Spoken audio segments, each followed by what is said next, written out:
A teller attacked. Lexington police are searching for a man that they say used a stun gun on a teller. A Girl Scout troop leader faces charges accused of stealing her Scouts' cookie money. What police say she did with the cash. And November's race for Kentucky governor is officially set now. We're hearing from Republican Matt Bevin as he prepares to take on Democratic nominee Jack Conway. Tracking, alerting, protecting. This is WKYT News at 6. Good evening to you. A man accused of robbing a Lexington bank this morning is still on the run. Police say that man went into the Chase Bank off of Richmond Road, jumped over the divider, used a stun gun on the teller, and then stole some cash. Police lost track of him, but the violent robbery was all caught on camera. Kristen Kennedy takes a look at the pictures in our top story at 6. A robber caught on surveillance video crossed the line dividing customers from employees Friday morning. In the images police released to us, you can see the tellers at the Chase Bank off Richmond Road complying with his demands. Employees advised that a male black suspect jumped over the gate to go behind the counter, demanded money, at which time he used a stun gun to stun one of the tellers, which obviously caused her a little bit of distress. That employee, we're told, went home for the day. She's expected to be okay. She's fine, just obviously a little shaken up, but no injuries or anything like that. Police say their K-9 tracked the scent of the robber all the way over to the Chop House. That's less than a block away from the bank. We had units setting up in the area, and K-9 was called in, but we did lose the track in the area of Griffin Drive. Lieutenant Kevin Metcalf says officers now need help tracking down this man. We have a male black with a gray jacket, green pants, a green backpack, dreadlocks, wearing a hat, sunglasses, and a mask covering his face. Officers believe he's about 5'9" with a thin build. In Lexington, Kristen Kennedy, WKYT. Lexington police say in addition to the surveillance images, they're reviewing video that shows exactly what happened during today's robbery. Now, shortly after Lexington police responded to the robbery at that bank on Richmond Road, our cameras caught more than a dozen recruits walking the sides of outbound New Circle Road, canvassing the grass for evidence. They searched New Circle between Tate's Creek all the way up to Richmond Road. Lexington robbery and homicide investigators on the scene told us the recruits were searching for evidence in an ongoing investigation. As to what that investigation entails, they would not say.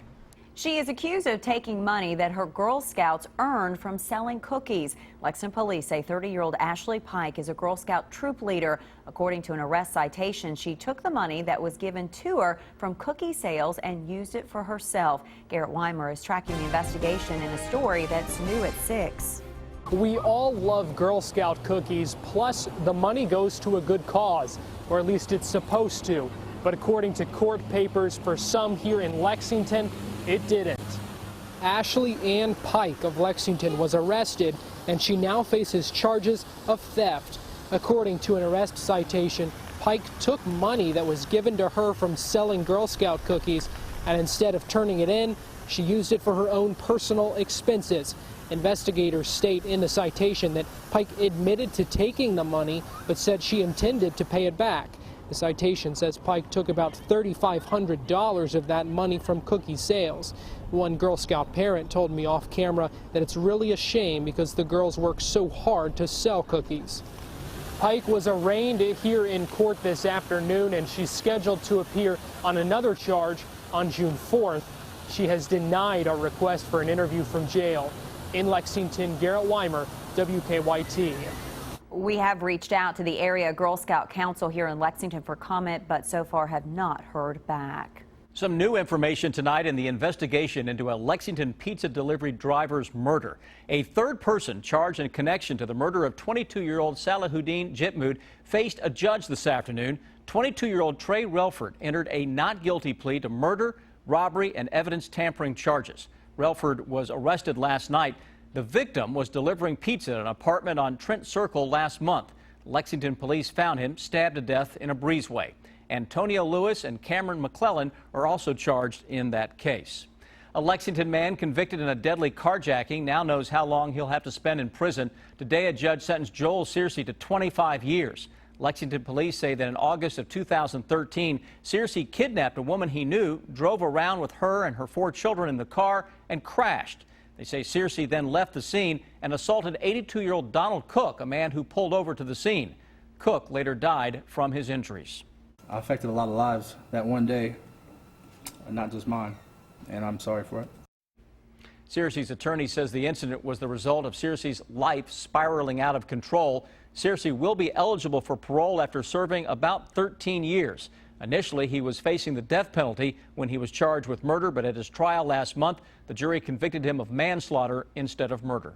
The parents of an Eastern Kentucky infant have pled not guilty in her death. 19-year-old Joseph Newsom and 21-year-old Ashley Newsom are both charged with manslaughter. They were indicted earlier this month. The Perry County coroner says 2-month-old Angel Newsom was pronounced dead after her parents called first responders to their home in Knott County.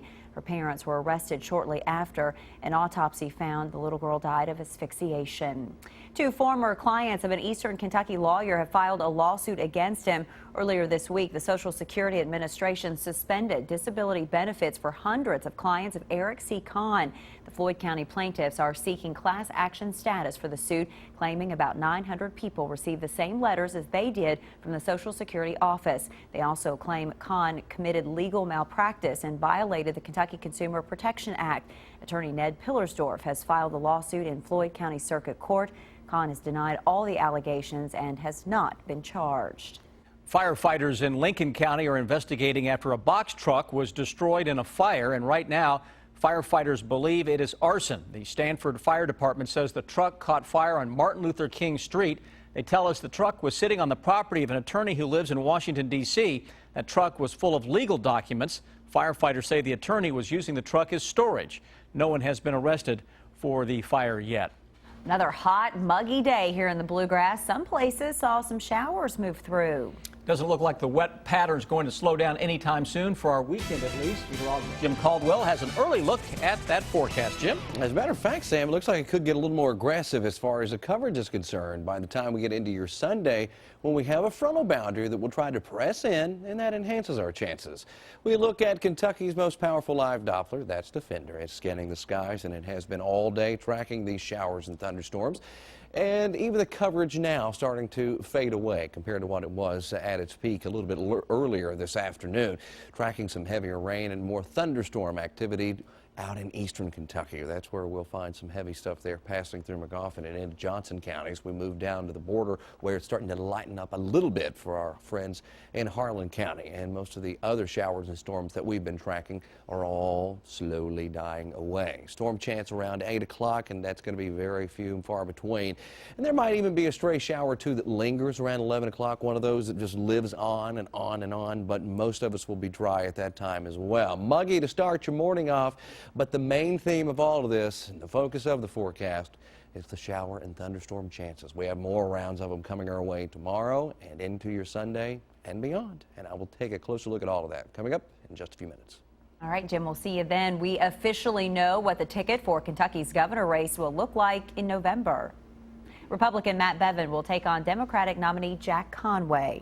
Early this morning, James Comer conceded to Bevin after a recanvass showed Bevin by just 83 votes. Phil Pendleton was there when Bevin accepted the Republican nomination. He tells us what Bevin had to say about this fall's election.